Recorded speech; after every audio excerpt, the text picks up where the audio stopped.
and I'm not going to show you a lot of math, mostly because most of the math that I did for this stuff is actually fairly trivial and nothing really special. So it's really just a few thoughts that I want to get across here. You see the title has Origin and Evolution of Life, but I realize this is only a 30-minute talk, so I have to leave out the evolution part. But origin already is sort of a big thing after all. You know, trying to understand the origin of life has been called the hardest problem in science. And I hope that by the end of my talk you'll have a pretty good idea why that is in fact such a hard problem. But there's actually many reasons for why this is a hard problem. So I'm going to give you a quote by a friend of mine, Eugene Koonin, who said, this is hard because the origin of life involves a succession of exceedingly unlikely steps that are essential for the origin of life, from the synthesis and accumulation of nucleotides to the origin of translation to the multiplication of probabilities. These make the final outcome seem almost like a miracle. Now, I have to say that even though Eugene is a friend of mine, I actually disagree with this assessment because, in fact, you know, even though, you know, there is certainly one very unlikely step involved here, which is what I'm going to talk about. Once you have taken this step, namely you have a self-replicator of any kind, the rest of it, you know, accumulation of nucleotides, origin of translation, all of this stuff, you know, comes for free because evolution, you know, is in a sense giving you that. You don't have to multiply all these probabilities. You know, the really hard part is to get the first self-replicator, and then evolution will take on. Okay, in a sense, that would be in the second half of my talk. I'm only going to take on this unlikely first step. Okay, and the question is, well, how likely is it? Or how unlikely? Okay, now people have tried to understand this first step, but in order to understand how likely a self-replicator is, you're going to have to make a lot of assumptions about the chemistry that is involved. So, for example, you could say, like, well, let's, you know, could it be DNA? But people know, of course, that it can't be DNA because you can't start with DNA because you have to have already the translation system in place. And of course, it can't be proteins because, you know, proteins can't replicate because you need a storage system like DNA. So it can't be that. So I can't write down anything, you know, involving these two, you know, types of molecules. Then, of course, there was the idea of an RNA world that seemed promising because it could both store information and be active as an enzyme for replication. Except that my chemist friends tell me that's not possible either, because in fact, RNA, no matter what you do to it, it will turn into some tarry sludge under all, you know, conceivable conditions. Okay, so basically, you can't make any progress in trying to understand how likely this first step is because of the fact that you don't know what the chemistry was. Okay, it's entirely possible that something other than RNA was a precursor, and you know, the stuff evolved later into the type of chemical system that we have.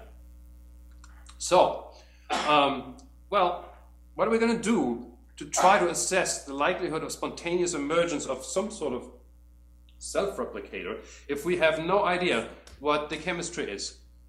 We also have no idea what the environment is that this first self-replication, you know, came about. That is, you know, the other half of the researchers in Origin of Life are geochemists who are trying to understand, you know, what the local conditions were, you know, whether they're conducive to the spontaneous emergence of life or not.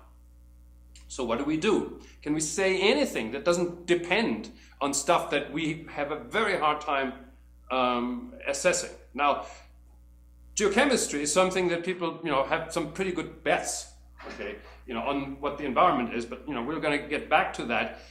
Clearly, the Earth is a very large place, and there are going to be different chemical conditions depending on where you are, okay? So can we say anything? And my answer is, well, we know one thing. Okay, we know what life is. It is the replication of information. Okay. You see that in this little diagram here. I want you to keep in mind that what's going on there in this replication event is really, from a probabilistic point of view, really quite astonishing. Okay, because as I will show you in a moment, this thing here is highly unlikely, you know, speaking, I'll tell you in a moment how we're going to estimate the likelihood. And then we're going to make another highly unlikely thing. And you don't have to, you can get that with certainty. So you're going to get a highly unlikely thing with certainty. And that is astonishing. It is, in fact, what makes everything possible. Okay? All right, so we know is replication of information. And in fact, information, you can define information without telling you how the information is encoded. You don't actually have to know what the chemistry is in order to, talk about bits or any other measure of information if you change the base of the logarithm. So why don't we start thinking about origin of life in terms of information rather than, in terms of chemistry? And that would allow us to say things that will be true no matter what the chemistry is. But while, in fact, information is independent of substrate, information is not independent of the environment. Okay, because it is information about the environment in which you're going to be replicating. Okay? So, knowing something about the environment is, in fact, going to be crucial. However, what we also know is that's easier than the problem of knowing what chemistry came first. All right. As I just said, the information that's stored in here is, in fact, information about the environment in which these things are functional molecules. And for a life system, the function that we care about is its ability to replicate. Obviously, if it is able to replicate, it also has to be able to acquire the energy necessary to replicate. But all of that we're going to say is the information that is the minimum amount of information necessary to do this. So, how much information is necessary? Well, we'll try to understand. I can't give you a number, obviously, but I'm going to try to relate the probability of spontaneous emergence to the amount of information necessary to replicate. That's the goal of this. All right.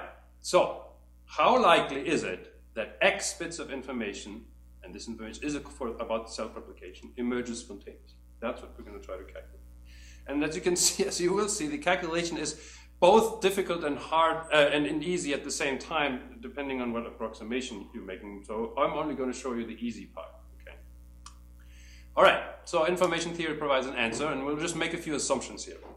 We'll assume that the self-replicator, is taken from a set of molecules of length L, and encoding information, in monomers of an alphabet of size D.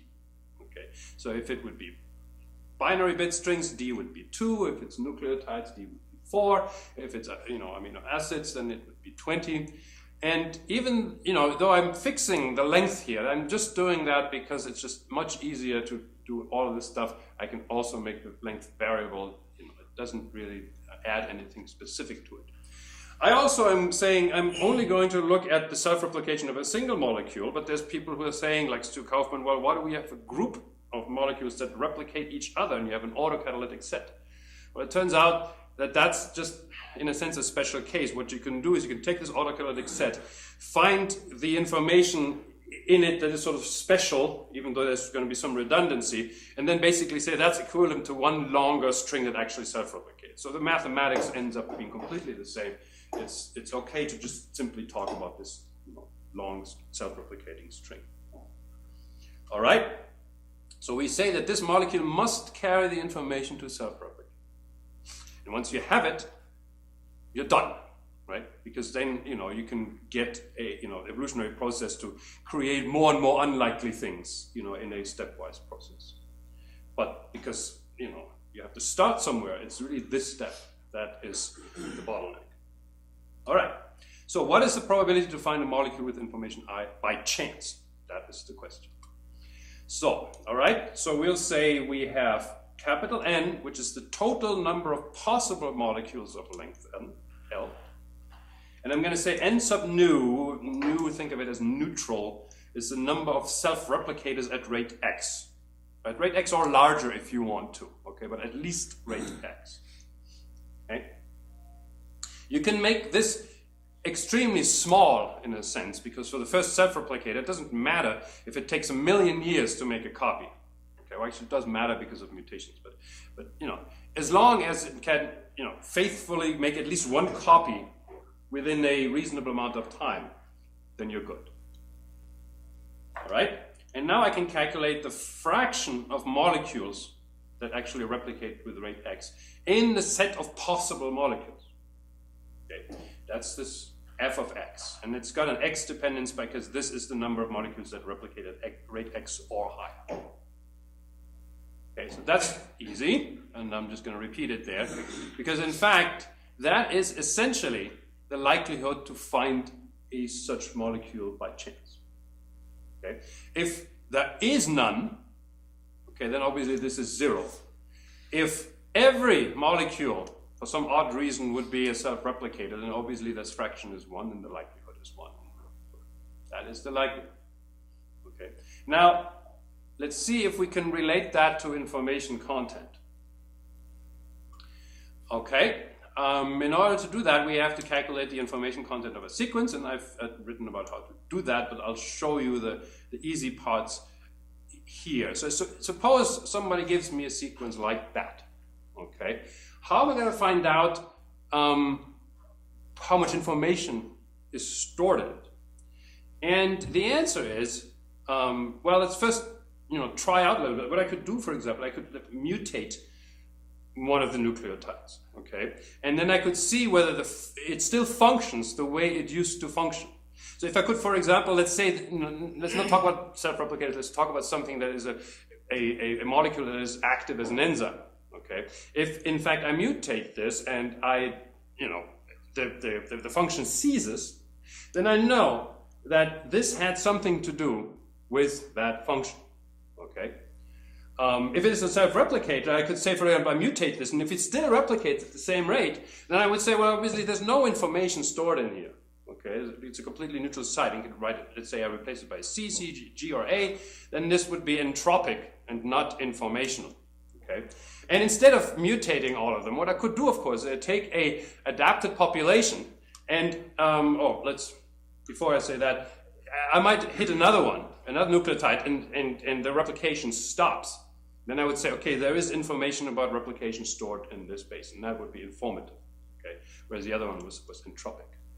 But the way you really want to do it is actually you take a multiple sequence alignment of many of these, let's say in a population, where the mutations have been introduced by actually the mutational process. Okay? And then I can just align them. Imagine I'd align more than 4 here, but I obviously ran out of room at the bottom of the slide. What I can do now is I can take a look. Okay, look, for example, in this first position, I only find G's. Okay? Clearly that must mean if the mutational process would attempt to write something else there, you die, and as a consequence, I will not find you in my ensemble of self-replicators. Okay? And I find a few more areas in there, which are all the same. So we call that purifying selection, has made sure that there are no alternatives in my multiple sequence alignment. Then there's some other, and I'm going to say, okay, all of these would be informative sites. And then there's other sites which can apparently have anything. Them called those entropic sites. Okay? And then in order to calculate the information content, obviously all I have to do is I have to take the length of the sequence and subtract all of the entropic sites, and then I get the number of informative sites, which in this case would be 10. Okay? Sure. Well, this is like the easiest and most trivial way of looking at it, and then we're going to do this a little bit more serious. Okay? So all of this, I'm starting with the stuff that's really, really easy, and then I'm going to, so here's this idea of actually calculating information content of a sequence, which, by the way, is the same way as Tom Schneider measures information content in binding sites. Okay, it's the same exact idea.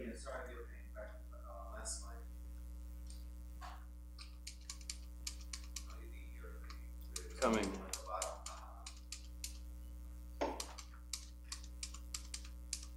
Which? Okay. All right. One bit. Nope, that's it. So I'm measuring information here in a unit called mers, where I'm saying that each monomer can have exactly 1 mer of entropy. And you're doing this by taking logarithms to base d.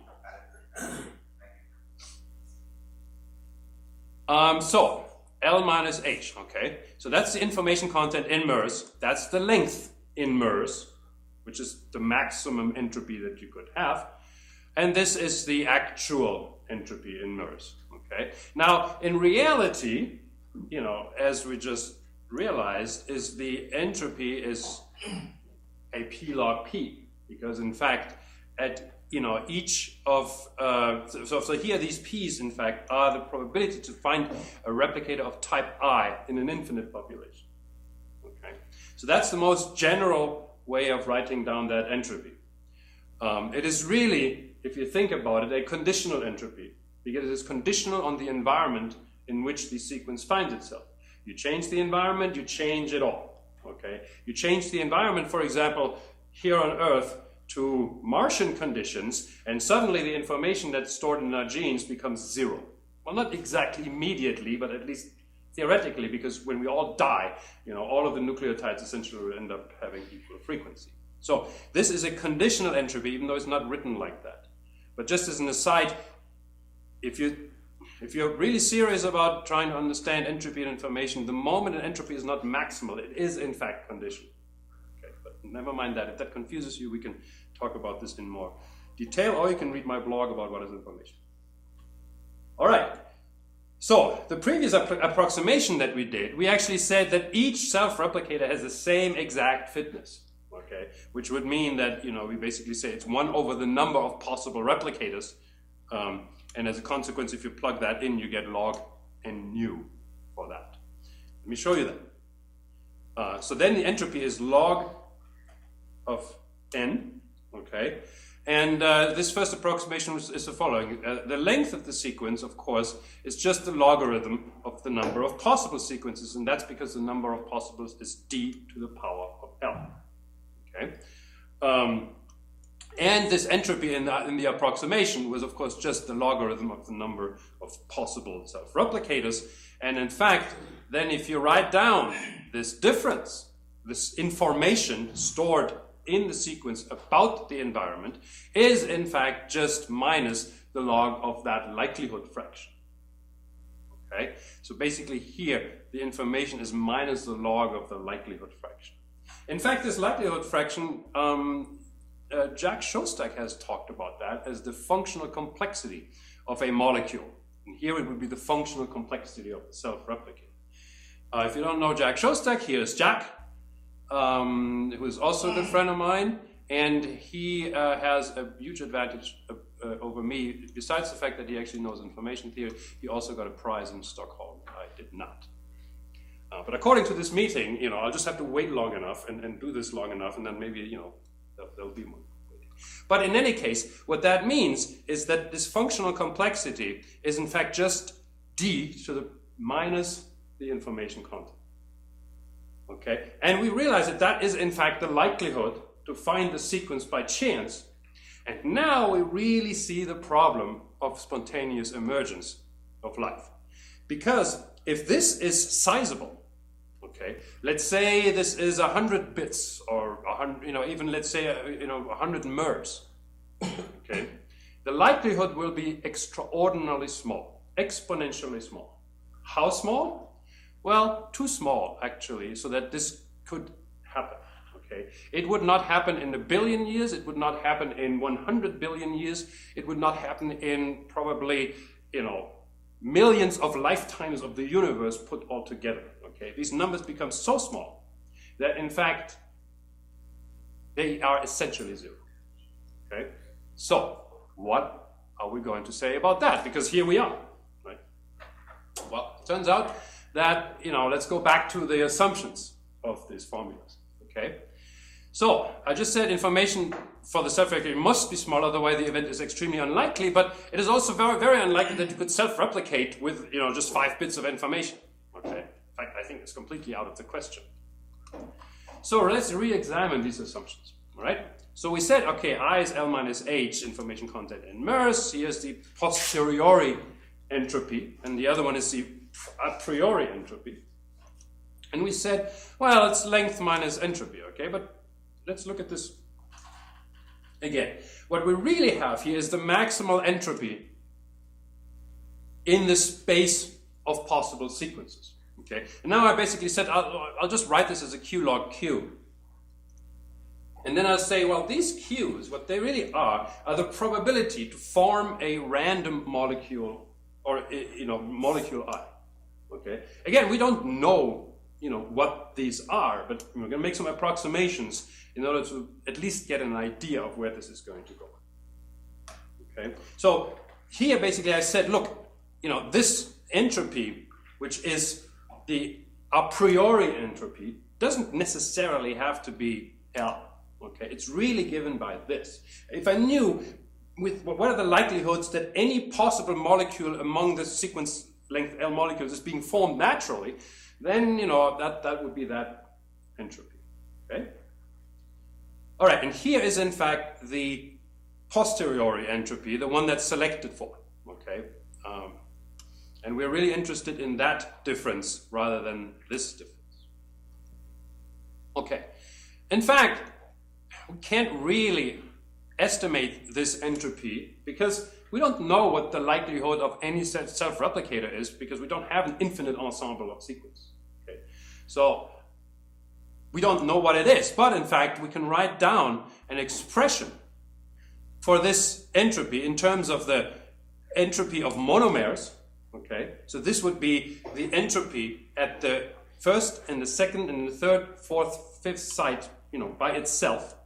Here is in fact, you subtract all the pairwise entropies, and then you add all the triple entropies and so forth up until the last term, which has a term -1 to the L of this shared entropy between all L sites.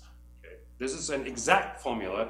In fact, it goes back way to Fano in 1961 in his book, even though this has been rediscovered several times. But Fano actually did this in a completely different context, but it is a useful formula because what it allows me to do is it allows me to approximate this by saying, look, what if in fact these higher order correlations between sites are unimportant?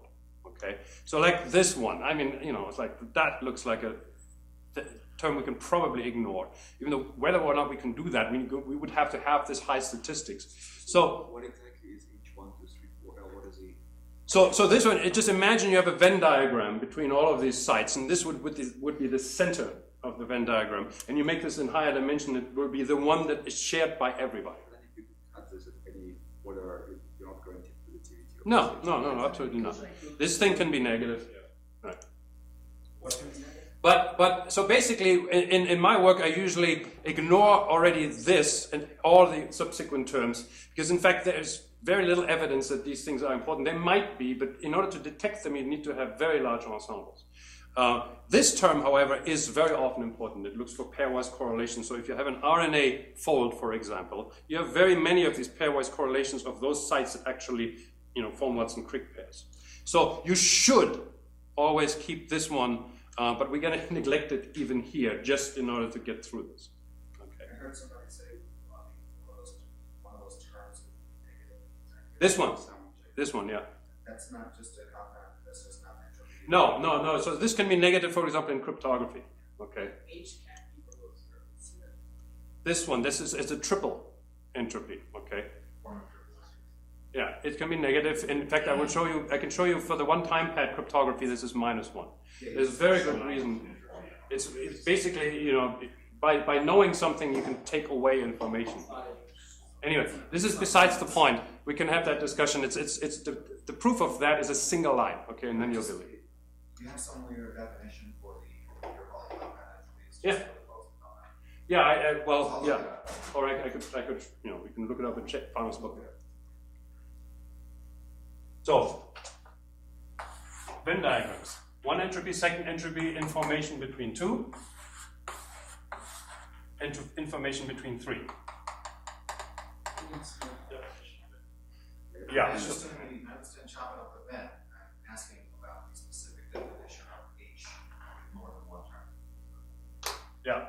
And I don't want to eat up into your talk. We'll do it offline. So, if you ignore all correlations, then basically you'll see that this entropy is actually just given by the sum of the per site entropies. Okay? And we call this the biotic monomer entropy. Okay? Obviously, in principle, this depends on where you are on the sequence. okay? But I can also define, of course, an average biotic monomer entropy, which I'm going to do in a moment. But let's write down the abiotic entropy, and I'm going to do the same exact thing. I'm going to split it up only in the single monomer contributions. And I define here the abiotic monomer entropy, which, if you have a completely uniform ensemble of sequences, which you should kind of expect if you just have random sequences, then this would be 1. You know, each monomer would have 1, and so summing up all these ones would give you that L. Okay, but when you talk about origin of life, you know, the molecules that form your a priori ensemble are not uniformly distributed, because the process by which they're being formed is not such that you're forming each possible monomer at the same exact rate. Okay, so these are really, in a sense, this should be the entropy of formation, you know, of monomers. Okay, and then I can write down this information in terms of the average abiotic monomer formation entropy minus the average biotic monomer entropy. And I just define these averages by saying, well, it's the sum divided by the length. Okay, so then you see I can just write this as length times delta H, where delta H is an entropy gap. Okay, the entropy gap between the abiotic rate and the biotic rate. Okay. And it turns out that this gap, of course, for example, for proteins, is large. We are really interested in trying to figure out how to make this gap small so that you could have spontaneous emergence. Okay, so this entropy deficit, that's the one we want to look at. So I just rewrote it in, with 2 different probability distributions. This rho j is the likelihood to find monomer j in a biotic polymer, and the pi j is the likelihood to find a monomer j that is created abiotically. Okay. Now here, for example, is the distribution of amino acids if I have no life, and they're normalized to the fraction of glycine. So basically, you can do that by doing either spark synthesis experiments, or you go to a distribution and looking at the monomers that you find in meteorites, and you find that there's a few, very abundant one, because in fact thermodynamics likes them. Here's alanine, here's beta-alanine. Of course, beta-alanine does not occur in life, but it does occur spontaneously. And there's plenty of others, and you see that except for those 2, there's many out here that I didn't, write down because I, ran out of room. But these are sort of, roughly equally produced, but not quite. Okay, but this would allow me to write down, from the abiotic distribution and from the biotic distribution, which by the way looks like that. The difference in these monomer, average monomer entropies. Okay. All right, and you can look up, what this means for, I guess this is also about origin of life, if I remember correctly. But it makes a somewhat different argument. So there's clearly a difference in these entropies in proteins. So there is, in fact, a sizable entropy deficit in proteins. Okay, but in a sense, look, we're not expecting that this first self-replicator was a protein. Okay, in fact, we have done a similar experiment with digital organisms, which are self-replicating computer programs, and there we found that the random occurrence of a self-replicator, which has actually about just 15 mers of information, is also unobservable. You cannot possibly find it in 1,000 years of search. 15 is too much. Okay. Now, what are we going to do about it? So here is the entropy deficit. Okay, but now I'm asking the question: what if, by chance, this probability, the likelihood that the monomer J is created abiotically, is close, in fact, to the likelihood to find the monomer J in a biotic polymer? This is not completely, utterly crazy, because you can think that the rate at which you're forming these monomers abiotically depends on the local chemistry and the local environment and the temperatures and the abundance of all these kind of minerals. Okay, and the Earth at the time that we're talking about, maybe 4 billion years ago, was certainly still a very diverse place with oceans and rocks and things like that, and so we really don't know much about it. But I'm not now just asking the question: what if in fact somewhere these distributions by chance aren't that different? What happens? Let's, for example, assume that this biotic probability distribution is, just a little bit away from the abiotic one. What happens then? Well, what happens is you can calculate that difference, and it looks like this. In fact, it depends only quadratically on these very small terms, epsilons. The linear terms actually all vanish. So we have now L times something that could be really quite small. All right? What does that mean? It means that if the local chemistry is such that monomers are produced at about the rate which they appear in biotic molecules, just for each individual molecules to appear, at the rate at which it would appear on average in a biotic molecule, I'm not talking about the order, then in fact the emergence of self-replicators is exponentially more likely. How more likely? Well, in these self-replicating computer programs, we know, of course, what is in a replicator the abundance of each of the monomers. Okay, and we can now make a mutational process where we don't mutate randomly to a monomer, but in fact, with more likelihood towards those that are actually used. It's like saying, if I write a book on a typewriter, but I instead of randomly typing each letter, I type E much more likely than T, much more likely than A, I, O, N, which is in fact the frequency of the letters in which they occur in English language. And you'd be surprised. There'll be words all over the place. And in fact, they did the experiment with Avida, and they found this 5 or 6 replicators after 250 million trials, rather than 1,000 years. So in fact, these things are exponentially amplified. Yes? What is a trial? You will randomly... Yeah, you randomly generate a sequence, okay, with uniform probability for each, and then check if it replicates, and then you do it again. Okay. So 250 million trials, and you were done. Instead of the 10 to the 14 or 15 that you would actually have. So you get an exponential amplification.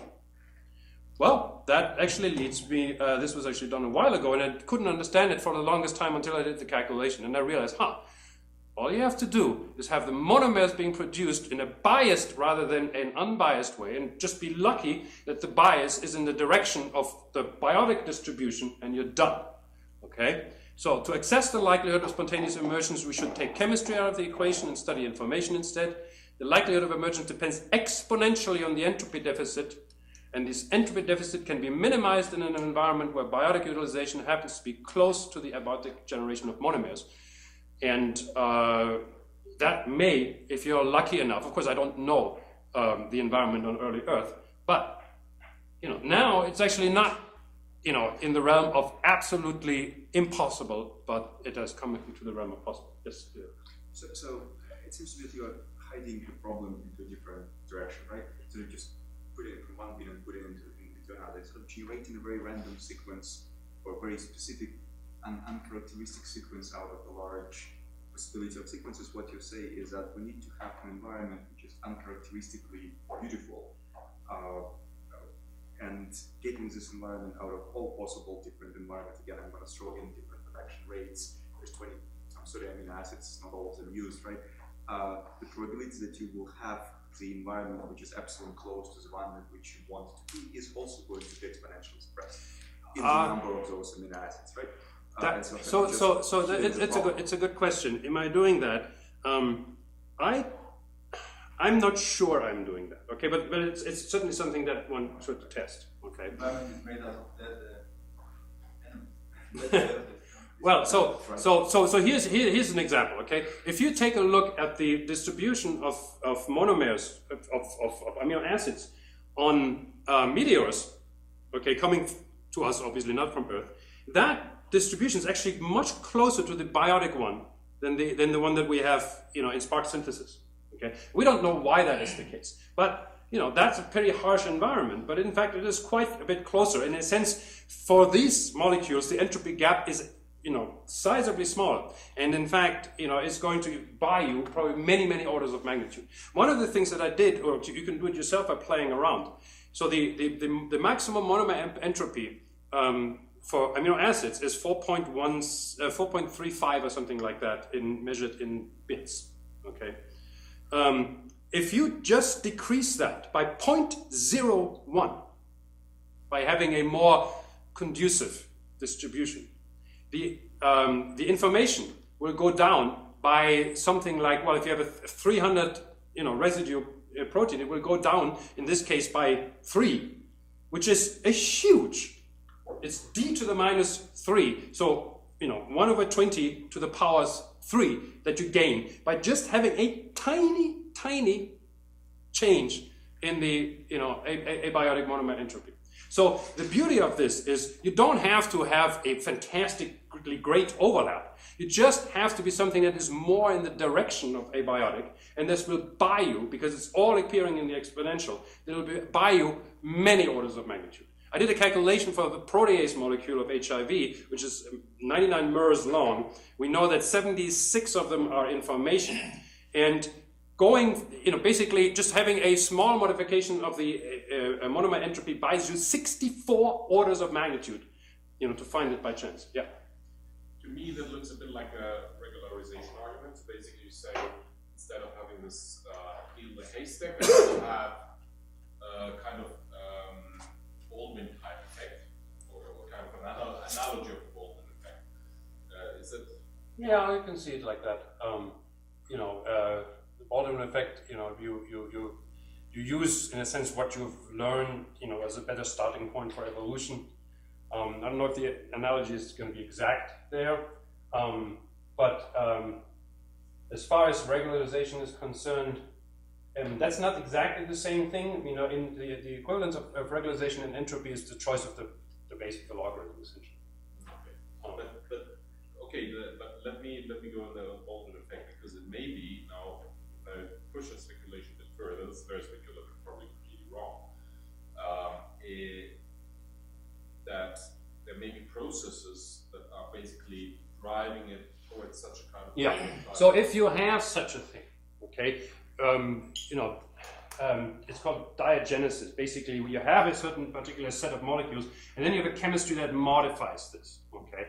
If this chemistry happens to be in such a way that it changes the abundances into your preferred direction, then that would be a good thing. I don't know of any such processes. Usually diagenesis goes towards more even distributions, and what you want is to go towards less even. Replication is, of course, the process that does that the best, but if there's something else that is, driving in this direction, yes, that would help. Maybe we could move the rest of the discussion so much. Okay, I'll be around. I'll be happy to answer any.